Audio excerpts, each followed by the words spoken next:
Welcome to a new episode of Ramon's Obsession Magic the Gathering, and today we're looking at a book from Magic the Gathering that takes place in the world of Strixhaven, Omens of Chaos.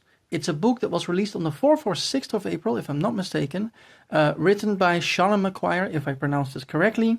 Bought this as a gift for my wife, and I thought it would be fun to read it to my son. The first chapter can be found on the Wizards of the Coast Magic website as well.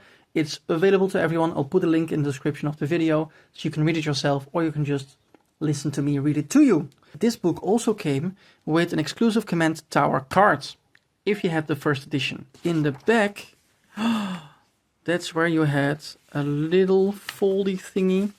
And inside, ta-da-da-da, a Command Tower. A very special Command Tower. Now I put this one already in the sleeve. Then the cool thing is, because I think there's already like a different version of this card with the same artwork, but the flavor text is unique. We hope you will thrive here, and by thriving, prove Strixhaven is the best magical university in existence, capable of meeting the needs of students from across the plains.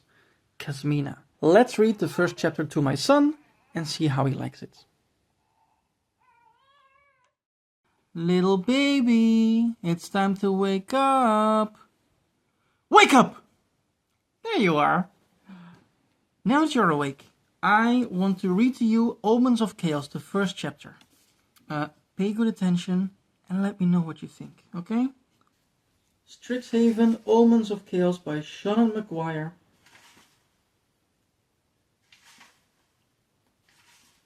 There we are. There's a prologue that we're going to skip because I'm not sure if it's on the website. Chapter 1, Brokers and Bargains.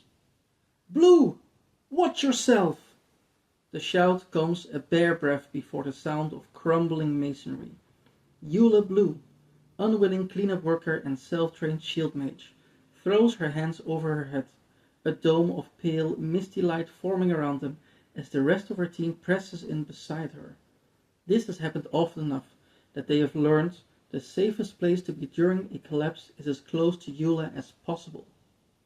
The bricks raining down from above hit her shield and bounce harmlessly off, clattering to the pavement. The impacts stop. Eula holds the shield, watching the sky until she's sure the collapse has finished, then releases it and lowers her hands at the same time, sending the last of the dust and grit to join the rest. Her foreman is already striding toward her. He is a big, barrel-chested ogre, a riveteer by birth and allegiance, and he was openly dubious about allowing her to join the cleanup crews after the invasion. What good is some soft-handed little wannabe obscurate going to do? He had asked, and the other recruits had laughed. And any chance Eula would have been willing to try looking for another job had died. It was cleanup or nothing. Not that she liked the work. If she's being honest with herself, she hates it. It's all hot, muggy Chaldea air and physical effort, and tears in her clothes that she cannot afford to have properly mended. But the work needs to be done, and her family needs the money. And so, here she is. The foreman waits until he's only a few feet away, the rest of her crew already back to work collecting broken glass and shards of Phyrexian exoskeletons from the street around them. Elias is picking up the bricks that fell on them. They will leave this stretch of New Capenna better off than they found it if it kills them. And based on what just happened, it still might. Blue, says the foreman brusquely. You think about my offer? Yes, sir. Make a choice yet? Eula composes her face. She needs this job, at least until she can save enough to hire a private tutor. There's always work to be done in New Capenna, but if you don't belong to one of the 5 families, there are things much worse than cleaning up the streets. She was lucky to get this position, and she managed it only because the foreman's sister was a friend of her brother's when they were her age. The tenuous connection got her onto the crew when the foreman would have preferred another riveteer. Of course, the riveteers don't tend to produce shield mages, and her talents have saved her co-workers often enough to attract attention that she wasn't necessarily looking for. I'm still discussing it with my parents, she says, as neutrally as she can. Not neutrally enough. The foreman frowns. This is a big opportunity, you know. Could open a lot of doors for you. I'm aware, sir. They may not be the doors you were hoping for, but with Park Heights gone, I don't know the Obscura will be opening the doors anytime soon. You could make a name for yourself among the work crews if you wanted to get serious about this. I know, sir. Thank you, sir. The foreman looks at her carefully, but she controls her face, refusing to let her true feelings show. She did her primary schooling in Park Heights, at the best elevator school her parents could buy her way into. She should be halfway through her first year of university right now, learning how to bend the law to her own ends, courted by the brokers and the Obscura alike. Instead, she is here, cleaning up the wreckage of the campus she's been dreaming of for most of her life. This isn't what she wanted. This isn't the way it's supposed to be. This isn't right. The whistle blows, signaling shift change. With this many workers in need of a paycheck, there's no overtime available for anyone. Eula trades neutrality for a bright smile, tipping her cap at the foreman before she says, "I'll see you tomorrow, sir," and she's off in the running. He pushes his own cap back as he watches her go, and he doesn't try to call her back. She's done her hours, she will draw her pay, and if she doesn't want to go the extra mile, that's no skin off his nose. It's her family that needs the money, not his. There's always another pair of hands in New Capenna. Eula puts his offer out of her mind as she runs. She cannot delay him forever, but she can have tonight. And the days since the school fell have taught her that time is the dearest coin there is. Once it's spent, it's gone, and even the Obscura cannot snatch it back for you. She knows she's the best shield mage on the work crews, which is easy enough when she's the only shield mage on the work crews. Most of the shield mages in the city belong to the brokers, and they are too important to waste their time on petty makework and physical labor. That's the future her father wants for her, whereas she wants to join the Obscura in their dazzling dance of blackmail and illusion. She's not your standard Obscura, but a shield mage is welcome anywhere. That's why the Riveteers are willing to offer her a formal apprenticeship with their family. They need her, and she needs them, and it could be so easy. All she has to do is say yes. They will give her more hours, more responsibilities, and the shining golden chains of admission to their family at the end of it all. If she becomes a Riveteer, she can grant her family the stability they lost when Park Heights fell. She can save them. She can give them security, authority, respectability, all the things Phyrexia took away. And all she has to give up is her own future. Not that her future has ever been her own. The brokers have never offered her father membership, but he's always been their man. And he's always promised her to them if she masters her magic well enough. Her mother's side of the family used to work for the Cabaretti. Most of them died with their masters when Park Heights fell. And here's Eula, dreaming of the Obscura, and knowing she will never have their attention the way she wants it, the way she needs it. She moves fleetly through the Caldaya, the lowest level of New Capenna, where the Riveteers hold sway, and the products of their endless industry are never far away. Before the invasion, Eula had only ever come this low on dares and bets.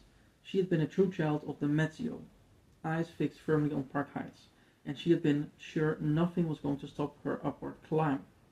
There was no force in New Capenna that could contain Eula Blue. Well, that had turned out to be true.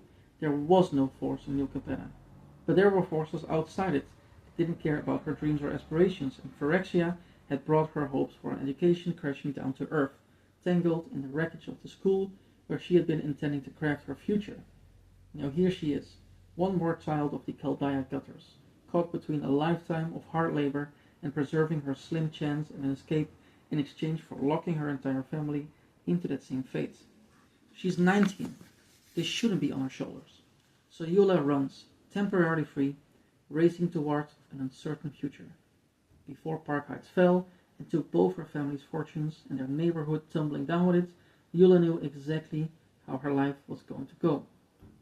Now everything is uncertain, and she hates it, almost as much as she hates the tiny apartment she shares with her parents and younger siblings, who are young enough that they still view their lives in the Caldaya as a long vacation from the expectations of the upper city, rather than a sudden and brutal limitation on their futures.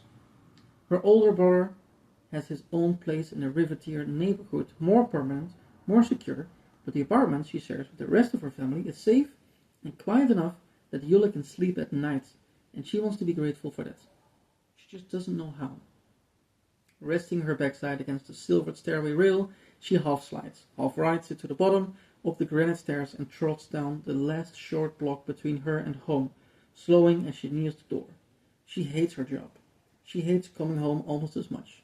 She's never wanted to be an unhappy person, but she is now, because she hates it here. Yula Blue is trapped. She unlocks the door.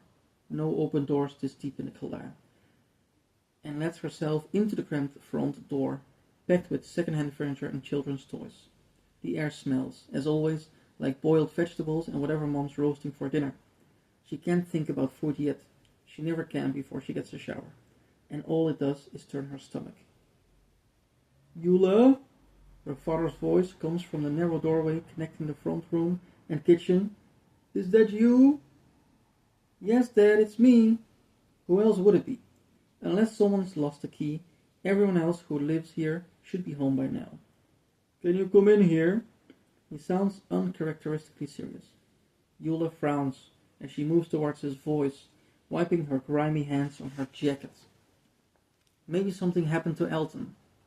He doesn't have the physical presence or strength of most of the riveteers he works with, and she worries about him every time he goes out on a job site. No point in borrowing trouble. Yula takes a deep breath, lifts her chin, and steps into the kitchen.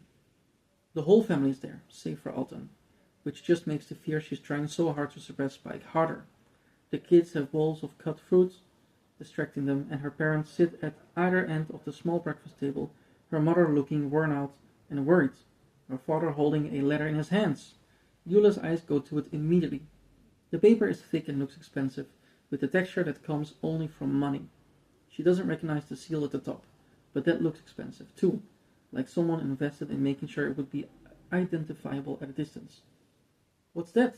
She asks, and her voice is too loud for the space, and she cannot put it back. Yula, says her father, lowering the letter. This came for you. Anger flares atop fascination. It's not enough that she's been forced into a small room with two younger siblings, lost her neighborhood and her privacy and her future, but now they're opening her mail? She forces it back. They mean well. She knows they mean well. They're just not used to living on top of one another like this. Hopefully, they never will be. Why did you open it? She asks, as politely as she can. It was delivered by that new courier service, the one that brings messages through the Omen paths, he says. We couldn't imagine what someone off-plane might have wanted with you, so we felt it was necessary to see for ourselves. Depending on when the mail arrived, they would have needed to wait only for a few hours for her to get home. They didn't need to open something addressed to her. She wants to hold on to the anger over the invasion of her privacy, but in the end, curiosity is stronger, and the Omen paths are new enough to be sources of endless curiosity. You knew my shift was almost over. Could have waited until I got home. I'm sorry we didn't. It's a rare admission from her father that he was wrong about something, and so she settles, irritation soothed by novelty. We just didn't know you knew anyone off-plane. No, that's the wrong voice. We just didn't know you knew anyone off-plane, adds her mother uncomfortably. When the invasion tore through the membrane dividing Capenna from the rest of the multiverse, it left scars, tunnels of a sort, bored through the fabric of reality itself, connecting the worlds in ways they had never been connected before. What? Connecting the worlds in ways they had never been connected before. Eula had already known Capenna is a plane, one of many, scattered across a near infinite multiverse. Wrapping your mind around the true nature of reality is one of the first challenges of a magical education, and people who couldn't manage it didn't tend to last long in our classes. But despite all of this, the Omen paths had been a shock. They made the multiverse seem small and accessible in a way it's never been before, trading some of its grandeur for the hope that maybe someday Even people like her will be able to reach out and touch another world. She's considered buying a ticket through one of the Omen paths and going off to seek her fortune in a place that might be able to put her talents to better use than a war crew, but she's never been able to take the leap and commit to trying. She certainly hasn't gone looking for an off-plane pen pal. And now her mother is looking at her like she's been hiding something, and she doesn't know what to do about it. This isn't something she can cast a shield against. The silence in the kitchen grows cold and heavy until she turns her attention back to her father. "What is it?" she blurts, desperate for anything to break the silence. "It's an invitation," he replies. "To what?" "To a school," says her mother. "A place called Strixhaven, on a plane called Arcavios. They teach wizards there." Eula's heart leaps in her chest, choking her with hope, and wanting so pure it's like sunlight in her veins, like sipping Halo at a year's journey party, and knowing the whole world is at your fingertips. She forces it down, not quite letting herself embrace it, and asks, "Oh?" "Yes," says her father. "I don't know how they heard about you."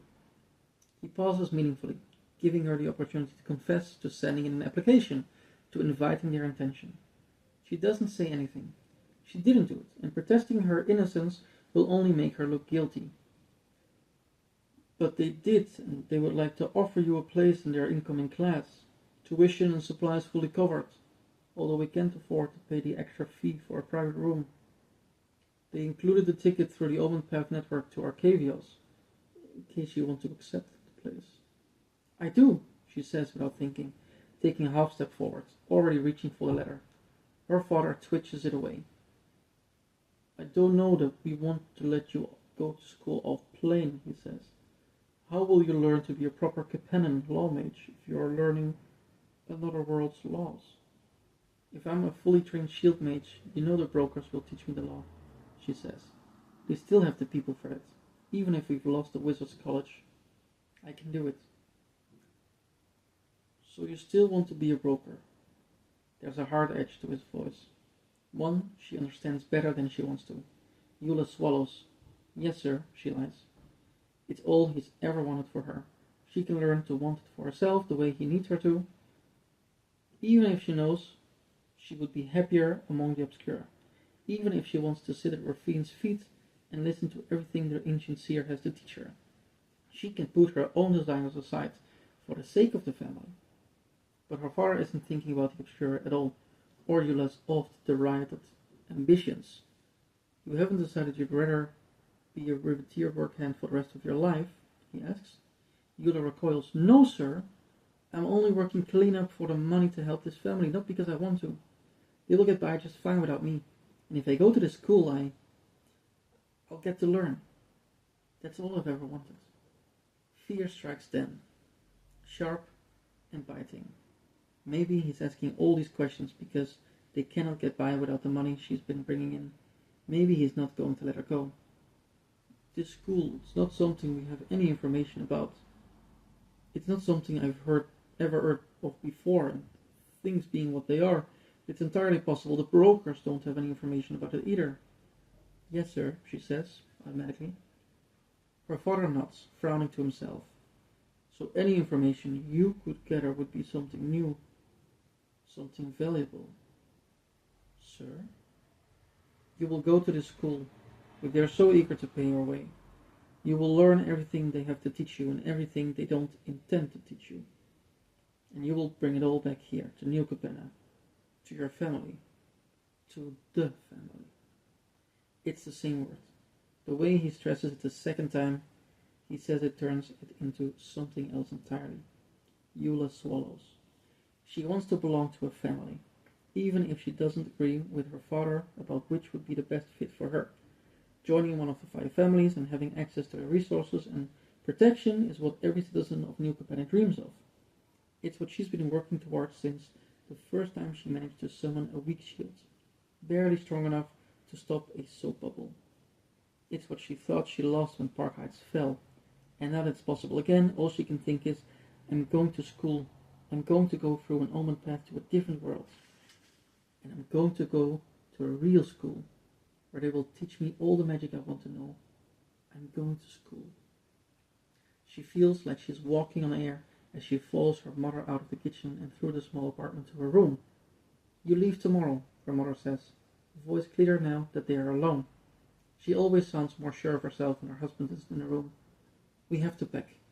Yes, Mama, says Eula, and she smiles as her mother gets the carpet bag from the closet. They begin packing her scant belongings, and the work crew has never been further away. She's leaving. She's on her way into the future. She's going to school. Thanks a lot for watching. I really appreciate it. The first chapter was really good. I liked it. I'll put a link in the description so you can read it yourself because it's on the Magic the Gathering website. Of course, you can buy the whole book. I'm not sure you're guaranteed to have the command tower, the special command tower that comes with it, because it only came in the first edition, which I reserved months ago. Goodbye.